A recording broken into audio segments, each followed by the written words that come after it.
오늘 성경에도 후회하는 사람들, 뼈아픈 실수로 후회한 사람들의 이야기가 나옵니다. 그것은 이스라엘 백성들이 시내산에서 있었을 때의 일입니다. 오늘 출애굽기 32장은 이스라엘 백성들에게 가장 큰 오점으로 남는 그런 사건입니다. 금송아지 사건인데 그 내막은 이렇습니다.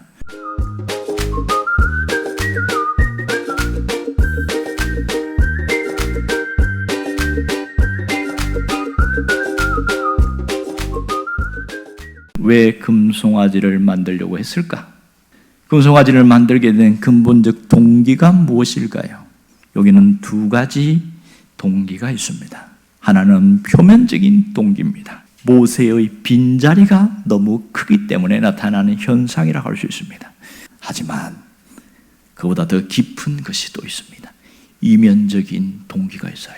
그들 속에는 하나님이 안 계신 거예요. 하나님이 느껴지지가 않는 거예요.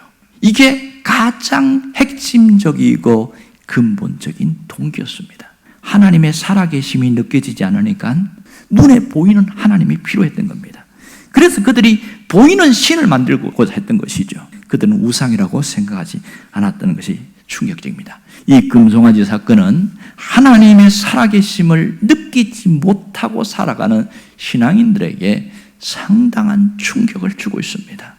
결국 신앙의 핵심은 하나님의 살아계심에 대한 신앙적 체험이 있다는 사실을 알아야 합니다. 여러분, 아무리 열심히 신앙생활을 해도 하나님의 살아계심을 느끼지 못하는 사람들은 오늘 이 이스라엘 백성들처럼 행동할 가능성이 굉장히 많습니다. 하나님의 존재, 하나님의 살아계심을 아는 게 아니라 느끼는 게 필요한 거예요. 체험되어지는 게 필요한 겁니다. 내가 내 삶 속에서 하나님이 살아계시고 내 삶 가운데 하나님이 개입하시고 있는 것을 느끼는 사람은 굉장한 축복 속에 있다는 것을 알아야 합니다. 그런데 하나님의 살아계심이 느껴지는 사람은 어떻게 합니까? 불안해요? 두려워해요? 무서워요? 절대로 그렇지 않습니다. 편안합니다. 안심을 합니다. 좋은 일이든지 안 좋은 일이든지 주님의 선한 뜻이 있음을 기억합니다. 그래서 초연할 수 있고 담담할 수 있고 기다릴 줄 알아요. 하나님의 살아계심을 느끼는 사람은 삶 가운데 하나님이 역사하심을 알기 때문에 신앙생활이 달라질 수밖에 없는 거죠. 하나님의 존재가 느껴지지 않는 것은 무엇 때문인 줄 아세요?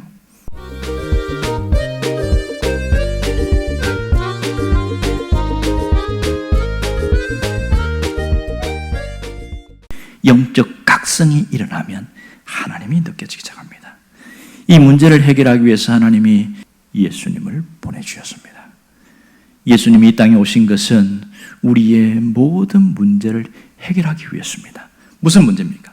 죄의 문제, 영혼의 문제, 욕망의 문제, 영적인 문제를 해결하기 위해서 오셨어요. 그 문제를 어디에서 해결했습니까? 십자가입니다.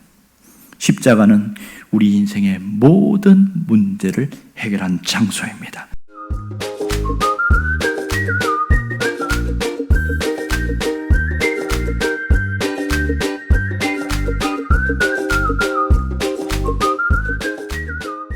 자기 욕망에서 거룩한 욕망으로 바뀌는 이 욕망의 전환이 일어나기를 바라요.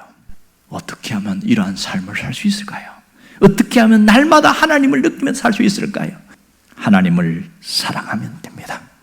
무엇보다 하나님을 더 사랑하면 우리의 삶은 달라집니다. 우리가 무슨 결심해야 돼요? 세상의 즐거움이 아니라 이제는 세상의 자랑 다 하나님 버리겠습니다.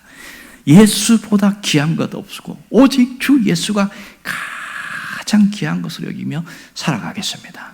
이런 결단이 여러분에게 있기를 주의 이름으로 축원합니다.